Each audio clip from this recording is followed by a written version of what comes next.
ഭ്രാന്തന്റെ പ്രണയം and unconditional love story ഭാഗം 5. മാളു കുളി കഴിഞ്ഞിറങ്ങിയപ്പോഴേക്കും വിനോദ് വീണ്ടും ഉറങ്ങിയിരുന്നു. അവൾ അവനെ ഒന്ന് നോക്കിയ ശേഷം കണ്ണാടിയുടെ മുന്നിൽ വന്ന് നിന്ന് അവളുടെ മുഖത്തേക്ക് തന്നെ നോക്കി. ഇന്നലെ ഭയന്ന് വിറച്ചുകൊണ്ട് ഇവിടേക്ക് വന്ന താനല്ല ഇതെന്ന് അവൾക്ക് ഒരു വേള തോന്നിപ്പോയി. മുഖത്ത് ഒരു സന്തോഷം നിറഞ്ഞു നിൽക്കുന്നത് പോലെ. അവൾ പെട്ടെന്ന് അവനെ തിരിഞ്ഞു നോക്കി. കുഞ്ഞു കുട്ടികൾ ഉറങ്ങുന്നത് പോലെ രണ്ട് കൈയും ചെവിയുടെ അടിയിൽ വെച്ച് ചെരിഞ്ഞു കിടക്കുകയാണ് അവൻ. അവനായി അവളുടെ ചുണ്ടിൽ ഒരു പുഞ്ചിരി വിരിഞ്ഞു. കണ്ണാടിയിൽ നോക്കിക്കൊണ്ട് തന്നെ അവൾ അല്പം സിന്ദൂരമെടുത്ത് അവളുടെ സീമന്തരേഖ ചുവപ്പിച്ചു. പതിയെ അവൾ അലങ്കോലമായി ഉടുത്തിരുന്ന അവളുടെ ധാവണിയുടെ ദുപ്പട്ട അഴിച്ച് വൃത്തിയായി ഉടുത്തുകൊണ്ട് വിനോദിനടുത്തേക്ക് നടന്നു. അവൻ്റെ അടുത്തെത്തിയതും അവൾ താഴെ മുട്ടുകുത്തിയിരുന്നു കൊണ്ട് അവൻ്റെ മുഖത്തേക്ക് തന്നെ നോക്കി. പതിയെ അവളുടെ ചുണ്ടുകൾ അവൻ്റെ നെറുകയിൽ മൃദുവായി പതിപ്പിച്ചുകൊണ്ട് അവൾ അവിടെ നിന്നും എഴുന്നേറ്റ് പുറത്തേക്ക് നടന്നു. താഴേക്കുള്ള സ്റ്റെപ്പ് ഇറങ്ങുമ്പോൾ മാളുവിന് വെപ്രാളം തോന്നുന്നുണ്ടായിരുന്നു. കാരണം സമയം 7 മണി കഴിഞ്ഞിട്ടുണ്ടായിരുന്നു. അമ്മ ദേഷ്യപ്പെടും എന്നോട്. അവൾക്ക് ഭയം തോന്നി. ഹാളിലെത്തിയപ്പോൾ അവിടെ ആരും ഉണ്ടായിരുന്നില്ല. അവൾ നേരെ അടുക്കളയിലേക്ക് നടന്നു. ആരാ?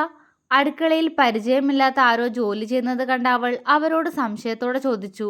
ആ സ്ത്രീ പെട്ടെന്ന് തിരിഞ്ഞു നോക്കി. അവരുടെ മുഖം അത്ഭുതത്താൽ വിടർന്നു പോയി. മാളു ആ സ്ത്രീയെ തന്നെ നോക്കുകയായിരുന്നു. ഒരു 50 വയസ്സോളം പ്രായമുണ്ട് അവർക്ക്. അവർ പെട്ടെന്ന് ചിരിയോടെ അവളുടെ അടുത്തേക്ക് വന്നു. വിനുക്കുഞ്ഞിൻ്റെ പെണ്ണാണല്ലേ? അവർ ചിരിയോടെ ചോദിച്ചു. അവൾ അതെ എന്ന പോലെ തല ചലിപ്പിച്ചു. അവർ പുഞ്ചിരിച്ചു. എൻ്റെ പേര് സുമതി എന്നാ മോളെ. ഇവിടുത്തെ ദേവിക ചേച്ചി അടുക്കള ജോലിക്ക് സഹായത്തിന് നിർത്തിയേക്കുന്നതാ, അവർ പറഞ്ഞു. മാളു അവരെ നോക്കി പുഞ്ചിരിച്ചു. ഇന്നലെ കണ്ടില്ലല്ലോ? അവൾ പതിയെ ചോദിച്ചു. ഇന്നലെ ഒന്ന് മകളെ കെട്ടിച്ചു വിട്ടോടത്ത് പോയി മോളെ. ദേവിക ചേച്ചി പറഞ്ഞു പൊക്കോളാൻ. സുമതി പറഞ്ഞപ്പോൾ അവൾ തല ഉലുക്കി. അമ്മ എവിടെ? അവൾ അടുക്കളയിൽ മുഴുവൻ അവരെ കണ്ണുകൾ കൊണ്ട് തെരഞ്ഞുകൊണ്ട് സുമതിയോട് ചോദിച്ചു. ചേച്ചി മുറ്റത്തുണ്ട് മോളെ. അവിടെ പുറം ജോലിക്ക് നിൽക്കുന്നൊരു കൊച്ചുണ്ട്. അവൾ മൂളി. ഞാനെന്താ ചെയ്യണ്ടേ? അവൾ സുമതിയോട് ചോദിച്ചു. അയ്യോ എൻ്റെ പൊന്നു മോളെ, മോളൊന്നും ചെയ്യണ്ട. മോളെ കൊണ്ട് ഒരു ജോലിയും ചെയ്യിക്കരുതെന്നാ ദേവിക ചേച്ചി പറഞ്ഞേൽപ്പിച്ചിരിക്കുന്നേ. അവര് വലിയ കാര്യം പോലെ പറഞ്ഞു. അതെന്താ? മാളവിന് സംശയം. മോള് വിനുക്കുഞ്ഞിന്റെ ഭാര്യയല്ലേ, മോൾക്കിവിടെ ഒരു കുറവും വരുത്തരുതെന്ന് കരുതിയിട്ടാ. അവര് പറഞ്ഞപ്പോൾ അവൾ വെറുതെ ഒന്ന് മൂളിക്കൊണ്ട് ദേവികയുടെ അടുത്തേക്ക് പോവാനൊരുങ്ങി. കുഞ്ഞെ, സുമതി വിളിച്ചപ്പോൾ അവൾ എന്താ എന്ന പോലെ അവരെ തിരിഞ്ഞു നോക്കി. മോളെ കാണാൻ ഗായത്രി കുഞ്ഞിനെ പോലെയാണെന്ന് എല്ലാവരും പറഞ്ഞപ്പോഴും ഞാൻ വിശ്വസിച്ചില്ല കേട്ടോ. പക്ഷേ ഇപ്പം എനിക്ക് വിശ്വാസമായി, സുമതി പുഞ്ചിരിയോടെ പറഞ്ഞു. മാളു അവരെ നോക്കി മൃദുവായൊന്ന് പുഞ്ചിരിച്ചുകൊണ്ട് പുറത്തേക്ക് നടന്നു. മുറ്റത്തേക്ക് ഇറങ്ങിയപ്പോൾ തന്നെ കേൾക്കുന്നുണ്ടായിരുന്നു ദേവികയുടെ ശബ്ദം. കൂടെ ചിന്നുവും ഉണ്ട്. അമ്മേ! മാളു അവർക്കടുത്തേക്ക് ചെന്ന് പതിയെ വിളിച്ചു. ദേവിക തിരിഞ്ഞു നോക്കി. അവരുടെ മുഖം വിടർന്നു. ചുവന്ന കളർ ധാവണിയാണ് അവളുടെ വേഷം. സീമന്തരേഖയിൽ സിന്ദൂരമല്ലാതെ മുഖത്ത് വേറെ ചമയങ്ങളൊന്നും തന്നെയില്ല.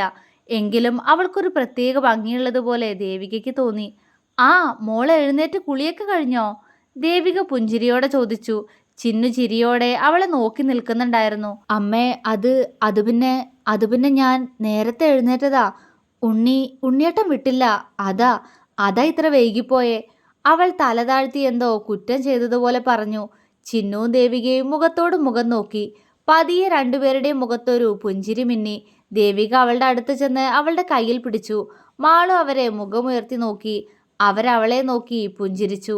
അതിന് അമ്മയൊന്നും ചോദിച്ചില്ലല്ലോ? അവരതേ പുഞ്ചിരിയോടെ തന്നെ അവളെ നോക്കിക്കൊണ്ട് പറഞ്ഞു. മാളു പെട്ടെന്ന് ചിന്നുവിനെ നോക്കി. അവളുടെ മുഖത്തൊരു ആക്കിച്ചിരിയാണ്. അത് കണ്ടപ്പോൾ മാളുവിന് പെട്ടെന്ന് അവൾ എന്താണ് പറഞ്ഞതെന്നോർത്ത് ചമ്മല് തോന്നി. അവൾ അവരെ രണ്ടുപേരെയും നോക്കി നന്നായി ഇളിച്ചു കൊടുത്തു. അത് കണ്ടതും ദേവികയും ചിന്നുവും ചിരിച്ചുപോയി. മോള് വാ, അവര് പറഞ്ഞുകൊണ്ട് അവളുമായിട്ട് സിറ്റ് ഔട്ടിലേക്ക് നടന്നു. പത്മിനി, അവിടെ കൂടി വൃത്തിയാക്കിയിട്ടിട്ട് നീ പൊക്കോട്ടോ. ദേവിക പെട്ടെന്ന് തിരിഞ്ഞ് അവിടെ മുറ്റം വൃത്തിയാക്കിക്കൊണ്ടിരിക്കുന്ന സ്ത്രീയോട് പറഞ്ഞു. അവർ ശരിയെന്ന പോലെ തല ചലിപ്പിച്ചു. ദേവിക മാളുവുമായി അകത്തേക്ക് കയറിയിരുന്നു. മോൾക്ക് ഇന്നലെ ബുദ്ധിമുട്ടൊന്നും ഉണ്ടായില്ലല്ലോ? ഉണ്ണി എന്തെങ്കിലും? അവർ ആകുലതയോടെ ചോദിച്ചു. ചിന്നുവിൻ്റെ മുഖവും പെട്ടെന്ന് മാറിയിരുന്നു. ഇല്ലമ്മേ, ഉണ്ണിയേട്ടൻ പാവാ, അവൾ പതിഞ്ഞ ശബ്ദത്തിൽ പറഞ്ഞു. ദേവികയും ചിന്നുവും അവളെ അത്ഭുതത്തോടെ നോക്കി. ഉണ്ണി മോളോട് സ്നേഹത്തിലാണോ പെരുമാറിയേ? അവർ വീണ്ടും ചോദിച്ചു. ഇത്തവണ മാളുവിൻ്റെ മുഖം ചുവന്നു പോയിരുന്നു. അവൾ പെട്ടെന്ന് തല താഴ്ത്തി. സ്നേഹം? അതെ, സ്നേഹം മാത്രമേ ഉള്ളൂ എൻ്റെ ഉണ്ണിയേട്ടന്, അവൾ അങ്ങനെ തന്നെ ഇരുന്നു കൊണ്ട് പറഞ്ഞു. ചിന്നു പെട്ടെന്ന് അവളുടെ മുഖം പിടിച്ചുയർത്തി. മാളുവിന്റെ ചുവന്ന മുഖം കാണെ ഒരു നിമിഷം വിശ്വസിക്കാൻ കഴിയാത്തതുപോലെ അവർ രണ്ടാളും അവളെ നോക്കിയിരുന്നു പോയി. സത്യം? ചിന്നു അത്ഭുതത്തോടെ ചോദിച്ചു. ദേവികയിലും ആകാംക്ഷ. അവൾ നാണത്തോടെ മൂളി. എൻ്റെ ദേവി, നീ എൻ്റെ പ്രാർത്ഥന കേട്ടൂലോ. ദേവിക കണ്ണുനീരോടെ ദൈവത്തെ വിളിച്ചുപോയി. ചിന്നു സന്തോഷത്തോടെ മാളുവിനെ നോക്കിയിരുന്നു. എന്നാൽ അവൾക്ക് മാത്രം അവരെ രണ്ടാളെയും നോക്കാൻ ലജ്ജ തോന്നി. അവളുടെ നാണം മനസ്സിലായതുപോലെ ദേവിക ഒന്ന് പുഞ്ചിരിച്ചു. മോൾക്ക് സന്തോഷാണോ? അവര് പതിയെ ചോദിച്ചു. ആ വാക്കിൽ വേദനയുണ്ടോ? ഒരു നിമിഷം മാളുവിന് അങ്ങനെ തോന്നി. സന്തോഷം, ഒരുപാട് ഒരുപാട് സന്തോഷം മാത്രമേ ഉള്ളൂ എനിക്ക്. ഞാൻ എൻ്റെ ഉണ്ണിയേട്ടൻ്റെ ഗായു അല്ലേ? അവളുടെ ശബ്ദം ഒരു വേള ഇടറിപ്പോയി. ദേവികയ്ക്കും ഉള്ളിലൊരു വേദന തോന്നി. മോൾക്ക് വിഷമമുണ്ടോ ഉണ്ണി അങ്ങനെ വിളിക്കുന്നതുകൊണ്ട്? അവരുടെ ശബ്ദം ഇടറുന്നുണ്ടായിരുന്നു. മാളു ദേവികയുടെ മുഖത്തേക്ക് തന്നെ നോക്കിയിരുന്നു.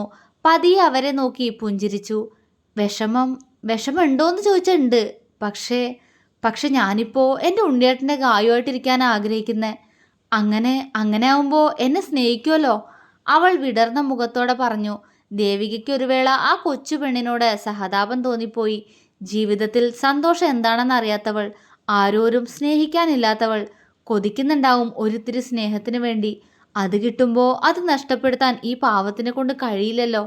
അവരുടെ കണ്ണു നിറഞ്ഞു. ഹരി ദേവികയോട് മാളു പറഞ്ഞ കാര്യങ്ങളെല്ലാം പറഞ്ഞിരുന്നു. അതുകൊണ്ട് തന്നെ ഇതുവരെയുള്ള അവളുടെ ജീവിതം എങ്ങനെയുള്ളതായിരിക്കുമെന്ന് അവർക്ക് ഊഹിക്കാൻ കഴിയുമായിരുന്നു. അവര് പെട്ടെന്ന് അവളുടെ മുഖം കയ്യിലെടുത്ത് നെറുകയിൽ ചുംബിച്ചു. ഇവള് മതി എൻ്റെ ഉണ്ണിക്കെന്നും തുണയായിട്ട്. എൻ്റെ കുട്ടികളെ ഒരിക്കലും പിരിക്കല്ലേ ദേവി. അവർ ആത്മാർത്ഥമായി പ്രാർത്ഥിച്ചുപോയി. ചിന്നു നിറഞ്ഞ കണ്ണുകൾ തുടച്ചുകൊണ്ട് അവരെ നോക്കി പുഞ്ചിരിച്ചു. മാളു മുഖമുയർത്തി ദേവികയുടെ മുഖത്തേക്ക് നോക്കി. രണ്ടുപേരുടെയും കണ്ണുകൾ നിറഞ്ഞിരുന്നു. മോള് എത്ര നേരം വേണമെങ്കിലും ഉറങ്ങിക്കോളൂ കേട്ടോ. ഇവിടെ ആരും മോളെ ശല്യം ചെയ്യില്ല. ഇത് മോളുടെ കൂടി വീടല്ലേ. കുറച്ച് വൈകി എണീറ്റെന്നും കരുതി മോളെ ആരും ഇവിടെ വഴക്ക് പറയാനും പോണില്ല. ദേവിക കണ്ണു തുടച്ച് പുഞ്ചിരിയോടെ അവളോട് പറഞ്ഞു. മാളു അവരെ നോക്കി പുഞ്ചിരിച്ചു. ഞാൻ അപ്പച്ചിയുടെ വീട്ടിൽ 4 മണിക്ക് എഴുന്നേക്കാറുണ്ട്. അവിടെ ഒരുപാട് ജോലിയുണ്ട്. അപ്പച്ചിയെ കൊണ്ട് ഒറ്റയ്ക്ക് നടക്കില്ല ജോലിയൊന്നും. 4 പശുക്കളുണ്ട്. അവറ്റോളെ കറക്കണം, പിന്നെ തൊഴുത്ത് വൃത്തിയാക്കണം. അങ്ങനെയാ എൻ്റെ ഒരു ദിവസം തുടങ്ങുക. അപ്പോൾ ആ നേരത്തെ എഴുന്നേറ്റ് എനിക്ക് ശീലമായതാ. അല്ലെങ്കിൽ അമ്മാവൻ വഴക്കു പറയും. മാളു പതിഞ്ഞ ശബ്ദത്തിൽ പറഞ്ഞു. ദേവികയ്ക്കും ചിന്നുവിനും അവളോട് പാവം തോന്നി. അപ്പോൾ ഏട്ടത്തിയാണ് അവിടുത്തെ എല്ലാ ജോലിയും ചെയ്തിരുന്നത്? ചിന്നു സംശയത്തോടെ ചോദിച്ചു. അതെ, അവൾ പറഞ്ഞു. അപ്പച്ചി പാവാ, എന്നെ വലിയ ഇഷ്ടാ. അച്ഛനും അമ്മയും ഒരു ആക്സിഡൻറ്റിൽ പോയ ശേഷം എന്നെ അമ്മാവൻ്റെ വീട്ടിലേക്ക് കൊണ്ടുവന്നതും അപ്പച്ചിയുടെ നിർബന്ധം കൊണ്ടായിരുന്നു. അന്ന് അമ്മാവൻ വലിയ വഴക്കൊക്കെ ആയിരുന്നു. ഞാനന്ന് കുഞ്ഞാ, 5 വയസ്സേ ഉള്ളായിരുന്നു എനിക്ക്. അപ്പച്ചിക്ക് അമ്മാവൻ വഴക്കിടുന്നത് പേടിയാ. കാരണം ഞാൻ വന്ന ശേഷം അമ്മാവൻ എന്തെങ്കിലും കാരണത്തിന് വഴക്കിട്ടാ ആ ദേഷ്യം തീർക്കുന്നത് എന്നെ അടിച്ചോണ്ടായിരുന്നു. അതുകൊണ്ട് അപ്പച്ചി അധികം അമ്മാവനോട് ഒന്നിനും പോവില്ല. പാവം എൻ്റെ അപ്പച്ചി. മാളുവിൻ്റെ കണ്ണ് നിറഞ്ഞു. ചിന്നുവിൻ്റെയും ദേവികയുടെയും കണ്ണുകളും അവൾ പറയുന്നത് കേട്ട് നിറഞ്ഞു പോയിരുന്നു. പഠിക്കാൻ വിടാനൊന്നും ആദ്യം സമ്മതിച്ചില്ലായിരുന്നു അമ്മാവൻ. പിന്നെ അപ്പച്ചി കുറേ കെഞ്ചി പറഞ്ഞിട്ടാ എന്നെ അമ്മാവൻ വിട്ട്. പകരം ആ വീട്ടിലുള്ള ജോലിയെല്ലാം ഞാൻ ചെയ്തോണമെന്നായിരുന്നു നിബന്ധന. എനിക്ക് വേണ്ടി അപ്പച്ചി അത് സമ്മതിച്ചു. എന്നാലും അമ്മാവൻ വീട്ടിലില്ലാത്തപ്പോൾ എന്നെ സഹായിക്കൂട്ടോ. അമ്മാവന് പണം പലിശയ്ക്ക് കൊടുക്കുന്ന ജോലിയാ. ദുഷ്ടനാ, പാവം. കുറേ ബുദ്ധിമുട്ടിയിട്ടുണ്ട് എൻ്റെ അപ്പച്ചി.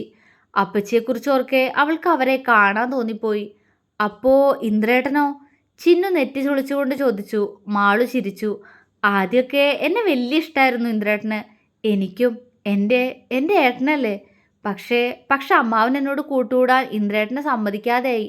പതിയെ ഇന്ദ്രേട്ടൻ എന്നിൽ നിന്ന് അകന്നു. സങ്കടം തോന്നിയിട്ടുണ്ട് ആദ്യമൊക്കെ. പക്ഷെ പിന്നീട് അതുമായിട്ട് ഞാൻ പൊരുത്തപ്പെട്ടു. 8 വയസ്സ് വരെ ആ വീട്ടിലെ അടുക്കളയിലായിരുന്നു എൻ്റെ ഉറക്കമൊക്കെ. പിന്നീട് തൊഴുത്തിൻ്റെ അടുത്തുള്ള റൂമിലും. എത്രയോ രാത്രികളിൽ പേടിച്ച് കരഞ്ഞിട്ടുണ്ട്. ഇടയ്ക്ക് അമ്മാവൻ മദ്യപിച്ച് ബോധമില്ലാതെ വരുന്ന സമയത്ത് അപ്പച്ചി എൻ്റെ കൂടെ കിടക്കും. അല്ലാത്തപ്പോഴെല്ലാം ഞാൻ തനിച്ചായിരുന്നു. പ്രതികരിക്കാൻ അപ്പച്ചിക്കും കഴിയുമായിരുന്നില്ല. അവൾ കണ്ണുനീരിൽ ചാലിച്ചൊരു പുഞ്ചിരിയോടെ ചിന്നുവിനോടും ദേവികയോടും പറഞ്ഞു. അവരുടെ കണ്ണുകളും നിറഞ്ഞിരുന്നു. ഇന്ദ്രേട്ടനൊക്കെ ടൗണിലെ പേരുകേട്ട ഇംഗ്ലീഷ് മീഡിയം സ്കൂളിലാണ് പഠിച്ചത്. ഞാൻ അവിടെ അടുത്തുള്ള സാധാ സർക്കാർ സ്കൂളിലും. സങ്കടമൊന്നുമില്ലായിരുന്നു കേട്ടോ. പഠിക്കാൻ വിട്ടല്ലോ, ആ സന്തോഷം മാത്രമായിരുന്നു എനിക്ക്. +2 വരെ പോയി. അത്യാവശ്യം പഠിക്കായിരുന്നു. അതുകൊണ്ട് തന്നെ +1 മെറിറ്റിൽ സീറ്റ് കിട്ടി. പക്ഷേ +2 കഴിഞ്ഞ് പഠിക്കാൻ വിട്ടില്ല. ഒത്തിരി കരഞ്ഞു. പക്ഷേ ആരോട് പറയാനാ? ഒന്നും പറഞ്ഞില്ല. എൻ്റെ ആഗ്രഹങ്ങളെല്ലാം ഉള്ളിലൊതുക്കി ആ വീട്ടിൽ തന്നെ ഒതുങ്ങിക്കൂടി. മാളു പറഞ്ഞു നിർത്തി. കുറച്ചു നേരത്തിന് ആരും പരസ്പരം ഒന്നും സംസാരിച്ചില്ല. അല്പസമയത്തിന് ശേഷം ദേവിക സംസാരിക്കാൻ തുടങ്ങി. അവിടെ മോൾക്ക് ഇത്രയും സങ്കടം ഉണ്ടെന്ന് അമ്മ അറിഞ്ഞില്ല കേട്ടോ.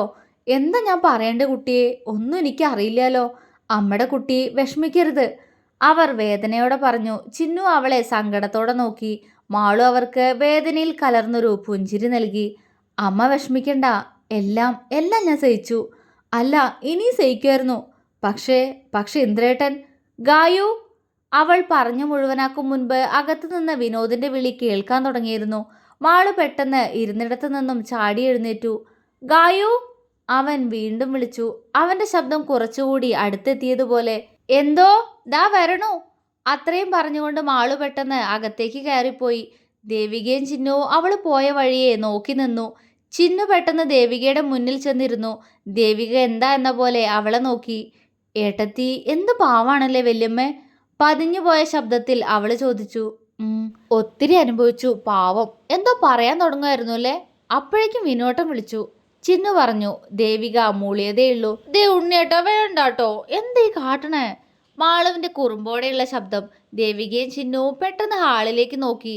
അവിടെ മാളുവിനെ സോഫയിലിരുത്തി അവൾക്ക് മുന്നിൽ മുട്ടുകുത്തിയിരുന്ന് അവളുടെ കവിളിൽ പിച്ചുകയായിരുന്നു വിനോദ്. അപ്പോൾ ദേവികയും ചിന്നുവും പെട്ടെന്ന് അങ്ങോട്ട് പോയി. മോനെ ഉണ്ണി, നീ എന്തേ കാട്ടണേ, മോൾക്ക് വേദനിക്കുന്നുണ്ടാവും, അവർ ആകുലതയോടെ പറഞ്ഞു. വിനോദ് പെട്ടെന്ന് അവളുടെ കവിളിലുള്ള പിടിവിട്ട് മാളുവിന്റെ മുഖത്തേക്ക് നോക്കി. നൊന്തോ, അവൻ പതിയെ അവളുടെ കവിളിൽ തലോടിക്കൊണ്ട് അവളോട് ചോദിച്ചു. മാളു പെട്ടെന്ന് സങ്കടം അഭിനയിച്ചു. എനിക്ക് ഒത്തിരി നൊന്തു. ഉണ്ണിയേട്ടൻ എന്തിനാ എൻ്റെ കവിളിൽ പിച്ചിയെ, അവൾ ചുണ്ടു മലർത്തിക്കൊണ്ട് അവനോട് ചോദിച്ചു. വിനോദിന്റെ മുഖം മങ്ങി. അത് ഉണ്ണിയേട്ടൻ കുറേ വിളിച്ചില്ലേ ഗായുവിനെ. ഞാൻ കരുതി ഗായു എന്നെ വിട്ട് വീണ്ടും പോയിന്ന്. അപ്പോ ഇവിടെ വന്നപ്പോൾ ഗായുവിനെ കണ്ട സന്തോഷം കൊണ്ട് ചെയ്തതാ ഞാൻ. ഒത്തിരി നൊന്തോ മോൾക്ക്, അവൻ സന്തോഷത്തോടെയും വാത്സല്യത്തോടെയും അവളോട് ചോദിച്ചു. ദേവികയും ചിന്നു അവരെ രണ്ടുപേരെയും അത്ഭുതത്തോടെ നോക്കി നിൽക്കുകയായിരുന്നു. അവന്റെ കുറുമ്പുകളോട് അതേ കുറുമ്പോടെ തന്നെ മറുപടി കൊടുക്കുന്ന മാളുവിനെ കാണെ അവർക്ക് എന്തെന്നില്ലാത്ത സന്തോഷം തോന്നി. നൊന്തു, എനിക്ക് ഒത്തിരി നൊന്തു, മാളു കുറുമ്പോടെ പറഞ്ഞു. ആണോ, വേദന പോവാൻ ഉണ്ണിയേട്ടന് എന്താപ്പ തരാ. അവൻ ഒരു വിരൽ താടിക്ക് കൊടുത്ത് ചിന്തിച്ചുകൊണ്ടിരുന്നു. മാളു അവനെ വിടർന്ന കണ്ണോടെ നോക്കിയിരുന്നു. ഒന്നും തരണ്ട, ഞാൻ മിണ്ടൂല, അവൾ പിണക്കം ഭാവിച്ചു. അവൻ പെട്ടെന്ന് അവളുടെ മുഖം കയ്യിലെടുത്ത് അവളുടെ രണ്ട് കവിളിലും മാറി മാറി ചുംബിച്ചു. മാളു ഞെട്ടിപ്പോയി. അവൾ അതേ ഞെട്ടലോടെ ദേവികയെയും ചിന്നുവിനെയും ചമ്മലോടെ നോക്കി. അവർ ആ കാഴ്ച കണ്ട് കണ്ണും മിഴിച്ചു നിൽക്കുകയായിരുന്നു. മാളുവിന്റെ മുഖം പൊടുന്നനെ ചുവന്നുപോയി. അവൾ പെട്ടെന്ന് തല താഴ്ത്തി കണ്ണുകൾ മൂടിയിരുന്നു പോയി. ആരെ നോക്കാൻ അവൾക്ക് സാധിക്കുന്നില്ലായിരുന്നു. ഇപ്പൊ ഗായുവിന്റെ പിണക്കം മാറിയില്ലേ. രാവിലെ എനിക്ക് ഗായു ഇതുപോലെയല്ലേ ഉമ്മ തന്നെ, അപ്പോ എനിക്ക് സന്തോഷായില്ലേ. അതുപോലെ ഇപ്പൊ ഗായുവിനും സന്തോഷായില്ലേ, അവൻ സന്തോഷത്തോടെ ചോദിച്ചു. തീർന്നു, മാളു മനസ്സിൽ പറഞ്ഞു. ഇനിയും ആരുടെയും മുഖത്ത് നോക്കാൻ കഴിയാത്തതുപോലെ മാളു പെട്ടെന്ന് വിനോദിനെ തട്ടിമാറ്റി നാണത്തോടെ അടുക്കളയിലേക്ക് ഓടി. ചിന്നുവും ദേവികയും ചിരിച്ചുപോയി. എന്നാൽ ഗായുവിന്റെ പിണക്കം മാറിയിട്ടില്ല എന്ന് കരുതി അവളുടെ പിണക്കം മാറ്റാനുള്ള അടുത്ത പദ്ധതി ആലോചിക്കുകയായിരുന്നു വിനോദ്. അപ്പോൾ തുടരും.